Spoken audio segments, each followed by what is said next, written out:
Practical कर सकते हो कि मैं यहाँ इस शरीर को छोड़ करके दूसरी जगह जाकर के ज्ञान प्राप्त करूं, तो सही है या नहीं है। इस शरीर से निकल करके तुम ब्रह्मांड की संरचना का तुम अध्ययन कर सकते हो कि वो सही है या नहीं है। उसकी प्रक्रिया में जब आप निकलते हो सूर्य और चंद्र नाड़ी शोधन करके, तो तुम्हारी जो नाभि है और जो तुम्हारा हृदय कमल है उसकी एक डोर बनी रहती है सतत, और जब तक वो डोर बनी है तुम उस शरीर में वापस पुनः आ सकते हो, चाहे इस शरीर से निकल जाओ।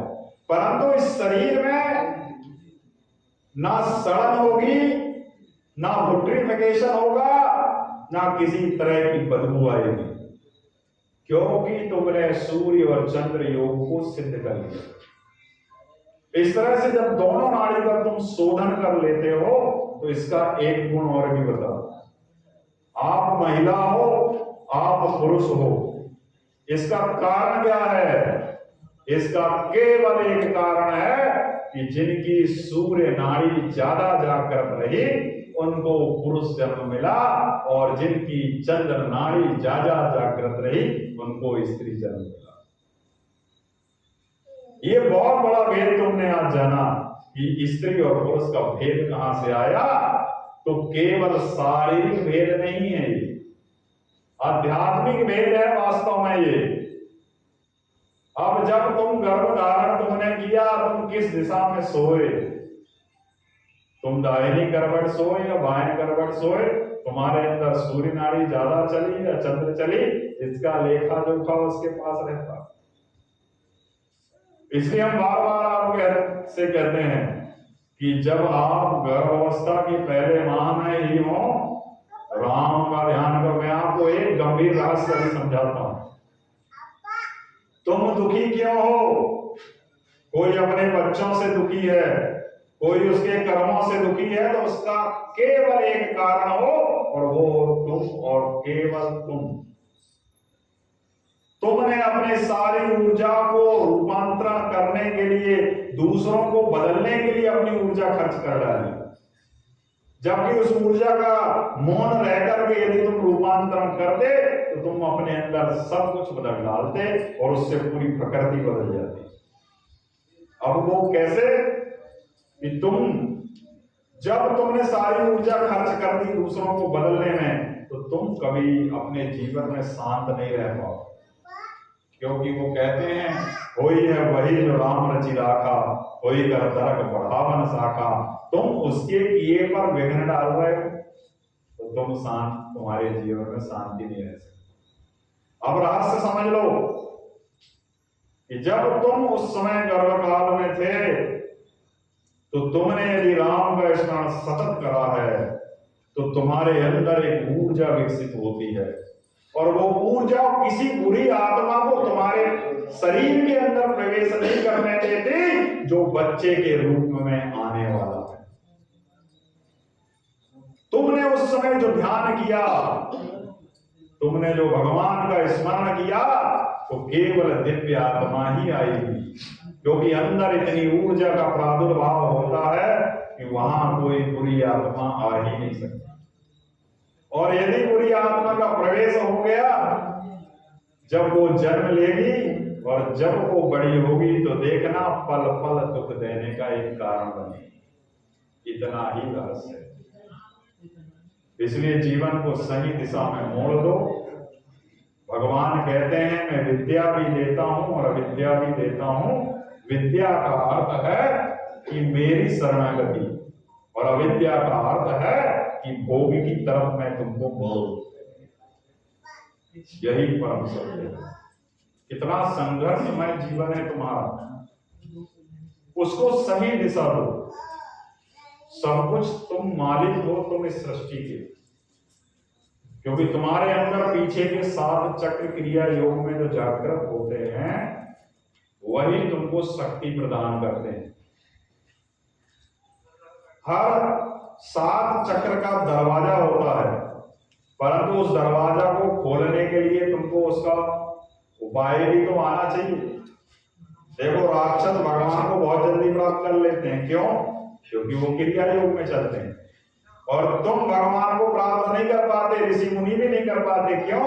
क्योंकि वो भक्ति योग में चलते हैं। और भक्ति योग का पद बहुत लंबा है, क्योंकि भक्ति से ज्ञान और ज्ञान से कर्म और कर्म से क्रिया योग, और यही क्रिया योग भगवान के दर्शन का, यही परम सत्य है। जब तुम्हारी ऊर्जा ऊपर की तरफ बढ़े तो इस मूल बंध को लगा लेना। यहां मूल बंध रहता है, यहां उजियार बंध रहता है, और यहां जालंधर बंध रहता है। यदि ये तीनों बंध तुमको लगाना आ गया तो तुम महाबंध लगाना समझ जाओगे। और जब महाबंध शरीर के अंदर लगा लोगे तो जन्म और मरण से तुम मुक्त हो जाओगे। जैसे तुम श्वास ले रहे हो, तुम श्वास छोड़ रहे हो, तो तुमको लोग क्या कहेंगे? ये जिंदा है। यदि ये श्वास और प्रश्वास थम जाए तो तुम क्या कहोगे? ये मर गया। परंतु उसके आगे और बड़ी चीज है। यदि श्वास और प्रश्वास के बीच में तुमने नियंत्रण कर लिया तो तुम अमर हो जाओ।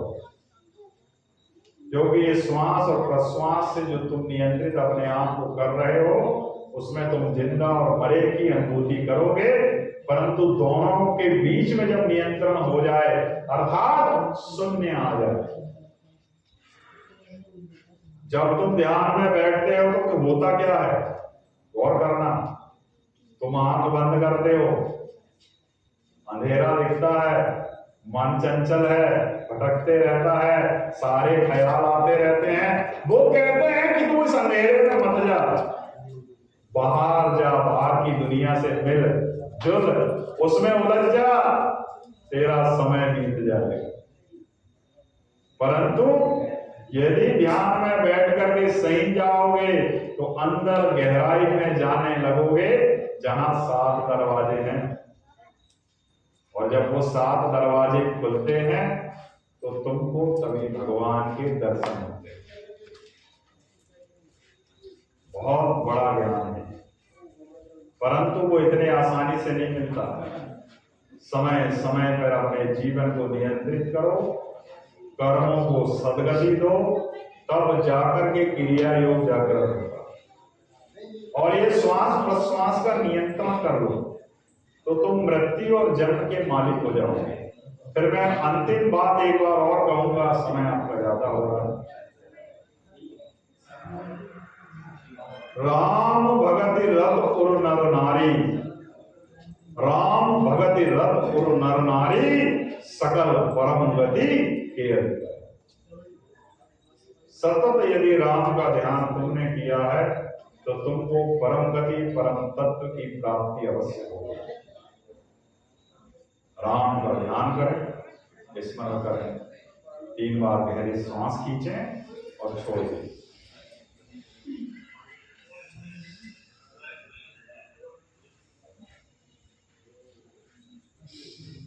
अनंत नाम का ध्यान करेंगे। मैं बार बार ये समझा दूं कि ये अन मतलब बिना, हत मतलब टकराए, बिना जीव के टकराए जो ध्वनि निकलती है उसको अनहत कहा गया है हमारे वेदों में। और ये अनहत पूरे ब्रह्मांड की उत्पत्ति का मुख्य कारण यही अनहत नाद है।